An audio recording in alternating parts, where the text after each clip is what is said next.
Assalamualaikum warahmatullahi wabarakatuh. Halo pemirsa TVmu dan juga sobat unggul TV UMJ. Kembali lagi dalam acara UMJ Talks, di mana kita akan talking seputar kehidupan mahasiswa dan mahasiswi di kampus Universitas Muhammadiyah Jakarta. Kita akan membahas seputar kegiatan kemahasiswaan, bisnis mahasiswa, dan juga prestasi mahasiswa UMJ yang tentunya beragam. Dan langsung dari studio TV UMJ, yaitu di lantai 5 Gedung Rektorat, bersama dengan saya Vini Alyani. Kali ini kita akan membahas topik yang menarik sekali, ini yang sedang booming, happening juga, yaitu tema kita kali ini adalah dunia e-sport kata sang atlet nih. Jadi sudah ada nih di samping saya nih atlet e-sport, yaitu ada Asro Gema Kemal Pasa yang merupakan atlet e-sport yang sekarang ini kuliah di Prodi Pendidikan Olahraga Fakultas Ilmu Pendidikan. Halo, assalamualaikum Kemal. Waalaikumsalam Kak. Apa kabar Kemal? Alhamdulillah baik Kak. Baik ya Kemal ya, alhamdulillah. Jadi Kemal ini adalah atlet e-sport ya? Iya betul Kak. Atau e-sport itu atau elektronik sport, olahraga elektronik sport. Atau main game ya? Iya main Kemal game ya? lah. Oke.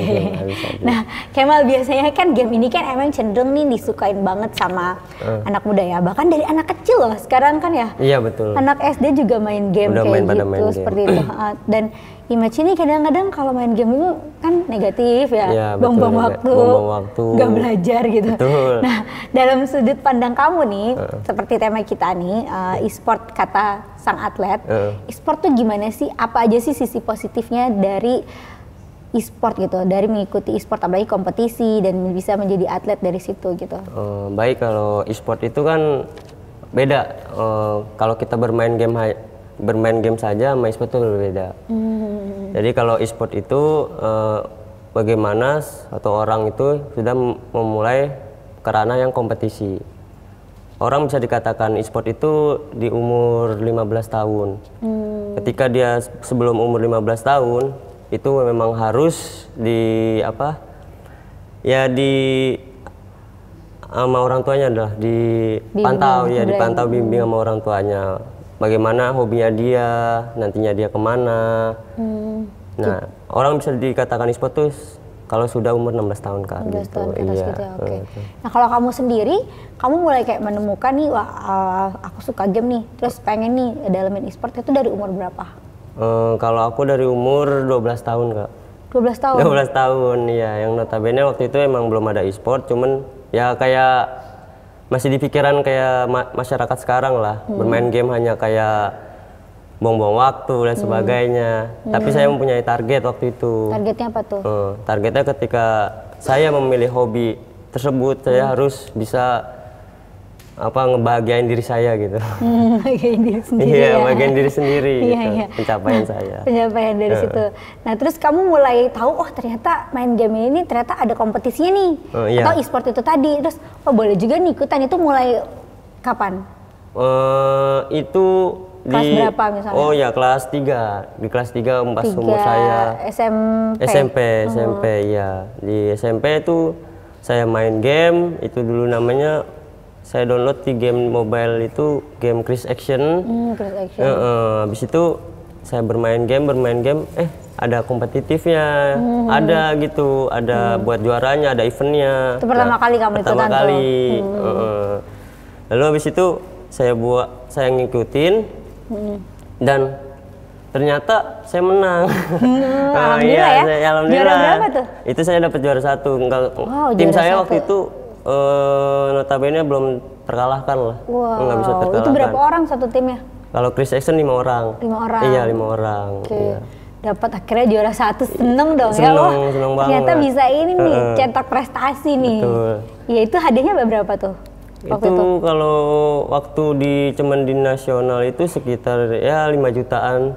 5 jutaan per orang. 5 jutaan per orang? Per orang. Kalau masih di Indonesia. Nah kan waktu itu memang turnamen itu masih di Indonesia doang, nasional, tingkat nasional, Chris Action itu. Ya? Lalu sering berjalan waktu, setahun kemudian Chris Action adain se-Asia. Kamu ikutan? Saya ngikuti, orang saya tim paling jago. Yang jago ya? Iya dong. Ini tim paling jago. Iya, nggak terkalahkan. Nggak terkalahkan. Terus kamu ikut masih sama tim yang sama? Masih sama tim yang sama. Berarti udah tingkat internasional tuh, tingkat dunia. Kemana tuh, ke negara mana? Itu waktu itu ke Malaysia. Ke Malaysia. Iya, diadain di Malaysia. Walaupun notabene Asia, tapi waktu itu pertandingannya di Malaysia, di gitu. Kuala Lumpur. Kuala Lumpur, lumayan. Juara berapa akhirnya? Alhamdulillah peringkat, bukan juara. Saya nggak dapat juara, iya. Alhamdulillah keempat di situ. Keempat, alhamdulillah tapi ya. Keempat. Hadiahnya berapa? Ya, hadiahnya tingkat internasional. Kecil, 40-an. 40-an kecil. Oh iya, 40-an kecil. Itu 40-an total hadiah atau buat tim kamu sendiri atau gimana? Buat tim. Buat tim. Jadi satu timnya tadi 4 orang atau 5? 5. Kalau Chris Jackson 5 orang. Chris Jackson 5 orang. Satu tim 5 orang dapat 40 juta. 40. Itu belum ada manajer. Itu kamu kelas berapa waktu itu? Udah kelas berapa? Itu SMP kelas 3. Masih SMP kelas 3? Iya, SMP kelas 3. Mungkin orang-orang tua yang dengar ini bisa jadi dukung anak yang main game. Betul. Untuk ikutan e-sport kali ya. Iya. Lumayan ya hadiahnya ya. Iya, hadiahnya sekarang. Menjanjikan ya, menjanjikan banget ya. Iya, sangat menjanjikan. Apalagi sekarang e-sport itu udah didukung sama Indonesia gitu. Sama Indonesia iya. ya. Udah naik. Udah mulai kebuka ya kalau ternyata ini bisa jadi suatu yang bagus juga. Mata pencarian lah. Mata pencarian dan juga menunjang prestasi. Betul, menunjang gitu prestasi. Ya. Oke, nah akhirnya perjalanan kamu terus gimana? Ikut apa lagi tuh? Dari SMA sampai sekarang kuliah ikut kompetisi apa lagi? Nah, waktu turnamen itu kan saya kalah. Maksudnya nggak bisa dapat juara di Chris Action terakhir. Nah, saya dan teman-teman mulai bosan lah sama game itu. Bosan ya kan? Iya, mulai bosan. Chris Action tuh gamenya gimana sih? Apakah serang-serangan kan, tembak-tembakan atau gimana? Iya, sama tembak-tembakan. Tembak-tembakan sama kayak Mobile Legend, satu tim sama satu tim, tembak-tembakan gitu. Tapi yang bedain apa? Yang bedain dari membedakan Mobile Legend tuh kalau MOBA-nya itu kan nggak pakai senjata. Nggak pakai senjata. Dia menggunakan skill. Kalau Mobile Legend, kalau Chris Jackson nggak pakai senjata, pure skill kita sendiri. Gitu, oke. Nah, akhirnya kamu bosan, kamu main game apa lagi tuh jadi? Akhirnya ya teman-temanku pada download nama game PUBG. PUBG. Akhirnya pas PUBG itu saya download, saya main sama teman-teman saya. Akhirnya saya main top global. Top global. Iya, se-Asia. Wow. Top global se-Asia. Se-Asia, bukan se-Indonesia. Tapi urutan berapa kalau top global? Itu, 1 atau gimana? 1 sampai 20. Itu terpampang namanya. Kamu urutan berapa tuh? Saya urutan 6. Urutan 6? Saya main terus. Main terus ya? Iya, main terus. Keren banget. Itu pas season 1. Season 1. Season 1 saya. Itu SMA? Itu udah masuk SMA. Udah masuk SMA. Sampai season berapa? Sampai season berapa? 6. Sampai season 6. Season 6. Terus tuh kamu ada di top ini terus? Di top global terus. Top global terus iya, top global sampai season 6. Akhirnya bahwasannya di situ kan, wah saya main-main doang nih, nggak ada itu. Akhirnya PUBG ngadain, ada turnamennya juga. Ada turnamennya juga? Iya, ada turnamennya juga. Lalu pas ada turnamennya juga ikutan. Saya pertama kali ikutan turnamen di Tangerang Selatan. Tangerang Selatan. Itu tingkat nasional? Tingkat Tangerang Selatan dulu. Tingkat Tangerang Selatan. Nah, itu untuk mencari nasional semua kota di Indonesia. Iya. Nah, saya mengikuti Tangerang Selatan di itu, terus saya menang juara 1. Juara 1. Tim saya, iya timku juara 1. Lalu saya dikontak sama tim Bu Maidi. Saya dikontak sama Bu Maidi bahwasannya mau nggak masuk itu e-sport gitu. E-sport. Masuk e-sport. Ikut akhirnya. Akhirnya gabung ya. Lihat dulu kontraknya gimana, tanda tangan. Oh, jadi kamu langsung masuk manajemen. Iya, tadi kan masih sendiri ya. Iya, masih sendiri. Dan lebih terarah ya. Iya, sekarang kemarin lebih terarah masuk BUM lah. Oke, siap. Kemal, kita akan lanjut lagi nih pembahasan yang seru banget nih tentang e-sport, tapi kita simak dulu nih yang berikut ini. Pemirsa TVmu dan juga Sobat Unggul TV UMJ, kembali lagi dalam UMJ Talks. Kali ini kita talking ini tentang yaitu dunia e-sport kata sang atlet nih. Ada Kemal nih, atlet e-sport dari UMJ. Nah, Kemal lanjutin lagi. Jadi akhirnya tadi Kemal ikut kompetisi di turnamen di Tangsel ya, terus Iya. gabung akhirnya di manajemen untuk ikut e-sport ya. Iya, ikut e-sport. Nah dari situ tuh menang lagi nggak tuh? Dari situ saya wakilin Tangerang Selatan, cuman pas di nasionalnya semua kota udah dapat semua per timnya, 1 tim per kota. Pas nasionalnya saya cuma peringkat ke-10. Ya, 10. Iya, karena Nggak perdana apa-apa. tuh Ya. turnamen biasa. Itu baru perdana ngerasain e-sportnya itu ya? Iya, e-sportnya gimana, Vibes-nya gimana iya. ya? Oke, tapi kamu dapat hadiah berapa tuh? Ya, Juara 10. waktu itu 30. 30. Lumayan juga ya? Lumayan. Peringkat 10, 30 juta. Kalau 30. juara 1 jadi bisa berapa tuh? Oh, kemarin total tuh hampir 250. Oh, total sampai 250 ya, total 250. hadiahnya ya. Iya, 250. Ini benar-benar menjanjikan ya e-sport ini ya. Betul, menjanjikan. Asal mungkin kita bisa ngatur aja ya dengan kuliah, Ngatur sekolah. dengan sekolah, pendidikannya juga, emang pendidikan penting. Penting ya. Iya. Betul banget. Nah, kamu dari semua, berarti kan dari situ kamu ngebuka jalan kamu untuk ikut-ikut e-sport selanjutnya ya. Iya. Yang paling besar nih, yang paling membanggakan, misalnya kamu pernah juara berapa gitu dan dapat hadiah berapa dari e-sport? Yang paling membanggakan yaitu di PUBG-nya. Kalau PUBG saya ngebawa nama Indonesia waktu PMCO pertama. Tahun berapa tuh? Itu tahun 2018 akhir. 2018 akhir. 2018 akhir saya ikut PUBG Mobile Club Open. Nah, tim saya itu mewakili Indonesia dan berangkatlah ke Shanghai, ke Cina. Shanghai, Wih, Cina. Senang ya, Seneng, semuanya ditanggung, iya. gratis, dapat hadiah lagi ya. Betul. Terus? Betul.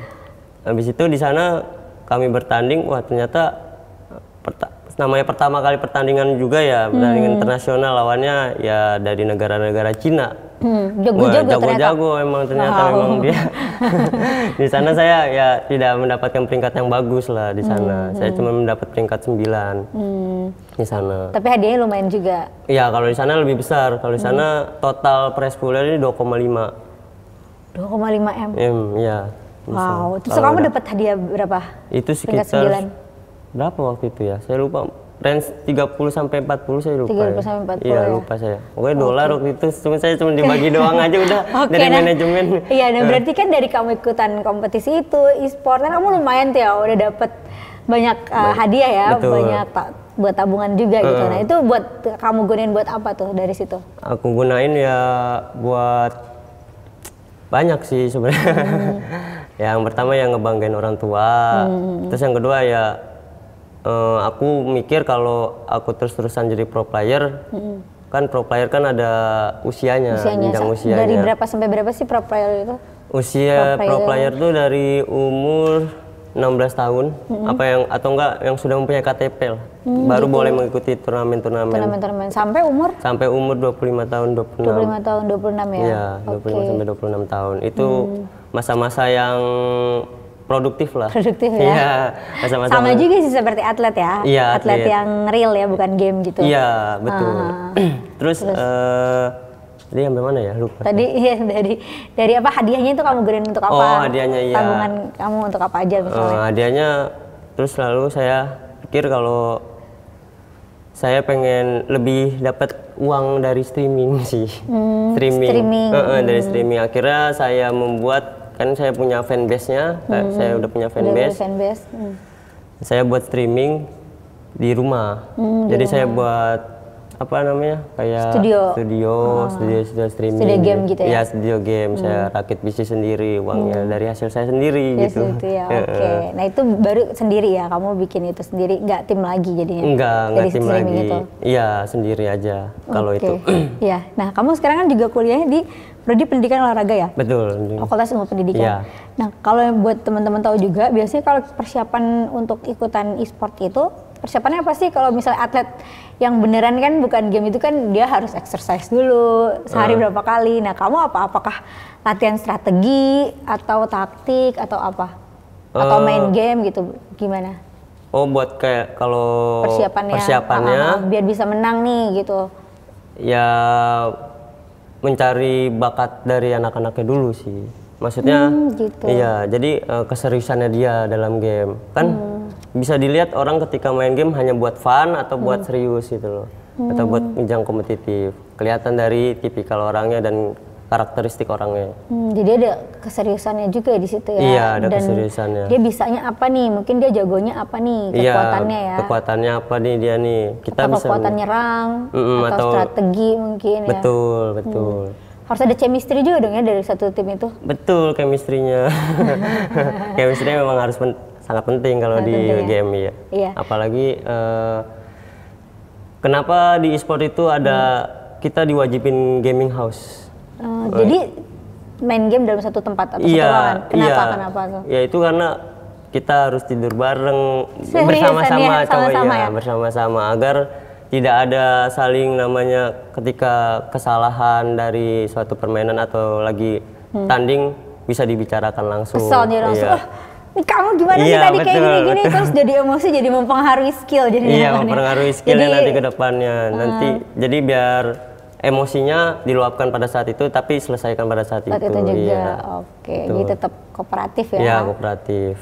Iya. Nah, kamu ini didukung nggak sama kampus, misalnya sama orang tua gitu? Awal mulanya atau mungkin perlahan-lahan gitu? Kalau dukungan dari orang tuanya, kita flashback lagi. Zaman dulu orang tua saya sangat tidak mendukung. Karena waktu itu saya main warnet. Setiap warnet di Ciputat mau dibakar loh. Mau dibakar loh. Iya. Ya karena itu tadi masih negatif ya, nggak belajar ya. Negatif. Tapi akhirnya kamu berhasil buktiin kan? Iya, dan terus saya buktikan. Saya bisa ke Malaysia, bisa ke Shanghai, Cina dan sebagainya. Iya. Nah, kalau untuk di jurusan Fakultas Ilmu Pendidikan olahraga nih kamu sukanya apa? Apa olahraganya? Olahraganya misalnya. Olahraganya kalau saya sih berenang ya. Berenang, notabene berenang. Nanti rencananya mau apa? Ketika udah lulus, apakah mau ngelanjutin e-sport atau memperdalami e-sport lagi, ataupun mungkin mau jadi atlet sungguhan atau jadi pelatih atau gimana? Kalau saya sih melihat peluang aja yang terbesar. Terbesar. Iya, buat diri saya. Di mana di situ ada peluang saya akan coba. Itu tapi masuk ke dunia olahraga, lebih ke dunia olahraga sekarang saya lebih cinta. Lebih cinta ya. Lebih cinta. Kalau untuk e-sport sendiri, kamu masih tetap main nih atau gimana sekarang? Kalau e-sport sendiri, ya kan saya kan juga lagi mencoba, membuat itu di kampus, di kalangan kampus ini. Apa tuh?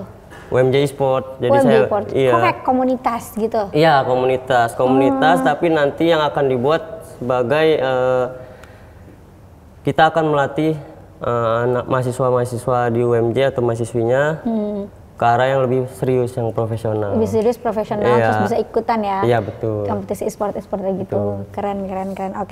Oke, Kemal, kita akan lanjut lagi nih Kemal, tapi kita lihat dulu nih pesan-pesan yang mau lewat berikut ini. Pemirsa tetap bersama kami dalam UMJ Talks, kita akan kembali sesaat lagi. Sobat Unggul TV UMJ dan pemirsa TVmu, balik lagi di UMJ Talks. Kita lanjut lagi nih sama Kemal. Ini atlet e-sport yang ternyata e-sport itu kalau diseriusin gitu ya, itu bisa menjanjikan juga dan bisa raih prestasi loh. Ya, jadi nggak sekedar main game ya, ada sisi positifnya juga gitu. Nah, sekarang ini Kemal juga bikin komunitas ya? Komunitas e-sport nih. E-sport di UMJ, iya. Buat teman-teman yang mungkin ingin ngembangin skill main gamenya gitu. Nah, berarti ini dari yang masih amatiran bisa gabung juga? Bisa, semuanya. Jadi kami itu membuat komunitas yang pertama untuk mengetahui gitu loh, gimana mahasiswa-mahasiswi UMJ itu bermain game tidak hanya bermain game gitu loh, jangan membuang-buang waktunya. Iya, betul. Terus jadi saya buat wadah di sini, wadah di kampus ini, lalu alhamdulillah sekarang komunitasnya udah sampai anggotanya 300-an. 300 mahasiswa. Iya, 300 mahasiswa. Lumayan, itu ya? Baru komunitas. Nah, dari fakultas apa aja? Dari seluruh fakultas. Oh, udah bisa ikutan, nggak harus bisa. Dari fakultas pendidikan olahraga aja nggak? Enggak, dari semua fakultas. Kita ke observasi ke semua fakultas, kita bilangin ke semua fakultas, ini kita bakal mendirikan ini gitu loh, mendirikan. Berarti nanti bisa jadi UKM dong? Inginnya kegiatan mahasiswa ya? Iya, inginnya saya mau naik ke UKM. Naik ke UKM, tapi sekarang komunitas dulu? Iya, komunitas dulu. Kamu yang kelola sama teman kamu atau gimana, sendirian atau ada Ada struktur anggotanya juga, udah ada dari semua fakultas. Cuma foundernya kamu nih ya? Iya. Foundernya kamu. Iya, foundernya saya lah. Lumayan ya. Oke, iya. Nah, apa namanya? Kalau mau gabung jadi gimana? Misalnya ada teman-teman juga yang nonton acara ini tertarik, gimana? Ya kalau mau gabung silakan gitu aja. Kami juga udah punya Instagram. Apa tuh Instagramnya? Instagramnya namanya UMJ Esport. Oh, UMJ Esport. Iya. Digabung semuanya. Iya. UMJ Esport ya. UMJ Esport di situ. Iya. Nanti bisa chat adminnya. Bahwasan mau masuk grup, mau trial, ataupun mau jadi komunitasnya saja, atau mau jadi trial, mau jadi atlet. Kegiatannya apa tuh? Apakah main bareng, mabar gitu kan istilahnya, atau dikasih tahu strateginya, rumus-rumusnya misalnya? Oh, kalau buat komunitasnya ya kita ngadain main bareng aja. Main bareng aja. Main bareng. Terus ketika nanti mereka udah mau jadi atletnya, itu baru kita saranin taktik taktik tekniknya. Kita juga sediain coachnya juga, coach analis buat playernya. Oke, nah biasanya kalau ikutan e-sport itu ketika udah mulai turnamen ini itu berapa lama sih mainnya dalam satu ini? Seharian atau satu turnamen itu? Satu pertandingan gitu?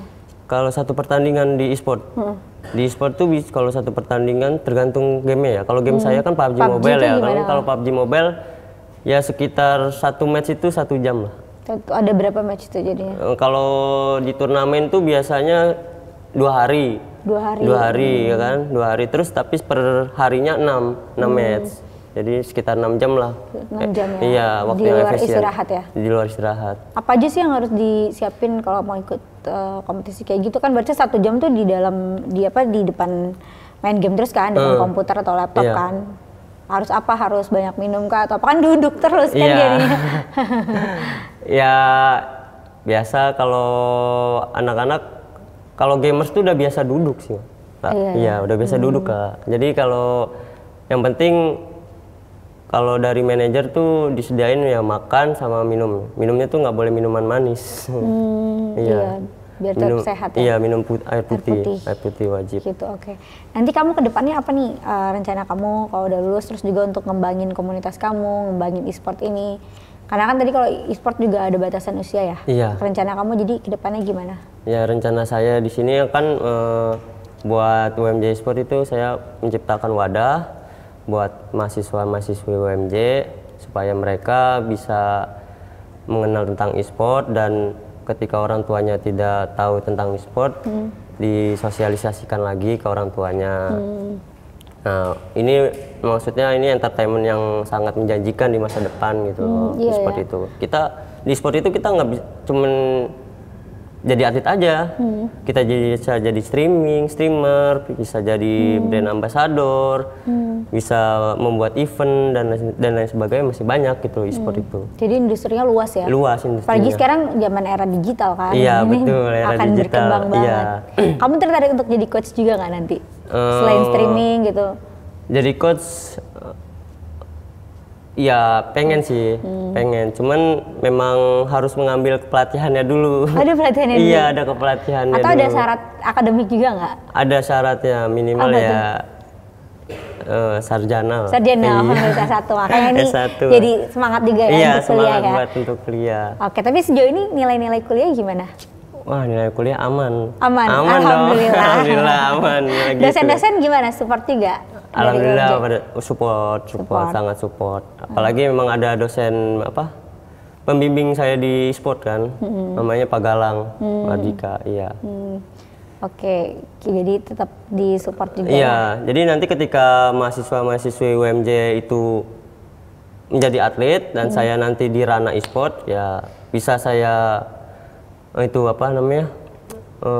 kalau ngasih arahan buat masuk ke tim referensi rekomendasi tim ini butuh tim nih lagi butuh apa misalnya dari player gitu buat universitas. Iya, gitu. Seru ya. Iya, seru.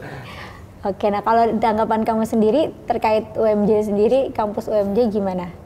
Dosen-dosennya juga, terutama bidang pendidikan olahraga gitu. Oh, kalau buat dosen-dosennya ya, tanggapan saya ya alhamdulillah sih dosen-dosennya sangat membantu saya juga sangat mensupport lah mensupport bagaimana perkembangan e-sport ini di UMJ ini. Jadi iya, cuman ya saya berharap apa tuh harapannya? Ya bisa masuk ke UKM lah, biar bisa benar-benar di full cover oleh UMJ Sport. Bahwasannya nanti ntar ada coach, ada tempat. Kan kita belum ada tempat. Kan sekarang udah banyak universitas-universitas lain yang udah mempunyai UMJ Sport. Oke, itu catatannya itu ya buat UMJ ya, biar bisa difasilitasi ya. Betul. Untuk ada tambahan list prestasi mahasiswa nih di bidang e-sport ya. Betul. Nah, dari pengalaman kamu, terus juga prestasi yang udah kamu toreh di e-sport, apa yang bisa kamu tarik kesimpulan tuh manfaatnya? Apa sisi positifnya tadi dari e-sport, dari main game tapi bisa berlanjut untuk ikutan e-sport turnamen gitu tadi? Sisi positifnya ya kita asal dengan benar ya, dijalankan dengan benar gitu main gamenya. Apa sisi positifnya? Sisi positifnya ketika kita menjadi e-sport itu kita lebih mengenal orang-orang lain. Iya, banyak mengenal orang-orang lain dari luar yang notabene misalnya kita punya satu circle doang, satu pertemanan, satu kelompok, terus nanti bakalan luas gitu.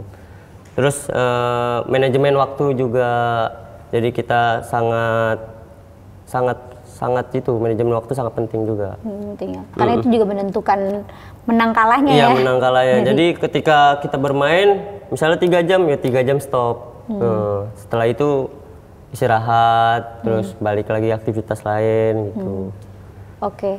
Nah, kamu prinsip hidup kamu apa sih biar kamu suka games, ternyata dari game itu kamu bisa dapat prestasi, dapat apa pendapatan juga, penghasilan tambahan, uang jajan gitu. Apa jadi yang bisa kamu simpulkan? Prinsip hidup saya jangan pernah takut untuk mencoba. Iya. Karena kegagalan adalah guru yang paling baik itu. Siap ya. Boleh kasih ini juga kalimat-kalimat semangat motivasi buat teman-teman, terutama mungkin teman-teman yang tertarik nih suka main game hobinya tapi biar bisa berprestasi juga dan ikut berprestasi jadi atlet e-sport juga. Ya, semangat buat para mahasiswa-mahasiswi yang ingin join, kami nerima lapang buat kalian semua. Kembangkan skill kalian, minat bakat kalian di dunia e-sport agar mencapai prestasi-prestasi yang membanggakan. Apalagi kita bisa membanggakan nama Universitas Muhammadiyah Jakarta. Baik, terima kasih. Sukses terus Kemal. Amin. Kasih sekali lagi, makasih Kemal ya udah kasih sharing-sharing tentang keseruan jadi atlet e-sport. Iya, sama-sama Kak. Ya. Baik, pemirsa TVmu dan juga Sobat Unggul TV UMJ, terima kasih juga sudah menyaksikan UMJ Talks dalam episode kali ini, yaitu dunia e-sport kata sang atlet dari awal hingga akhir. Tidak terasa nih sudah waktunya kita untuk berpisah. Saya Vini Auliani dan juga Kemal, serta seluruh teman-teman yang bertugas terselenggaranya acara ini, kami mohon pamit undur diri dulu. Jangan lupa untuk saksikan selalu UMJ Talks dalam episode-episode selanjutnya. Nasrul minal wafatun karib, wabashirul mukminin. Fastabiqul khairat. Wassalamualaikum warahmatullahi wabarakatuh.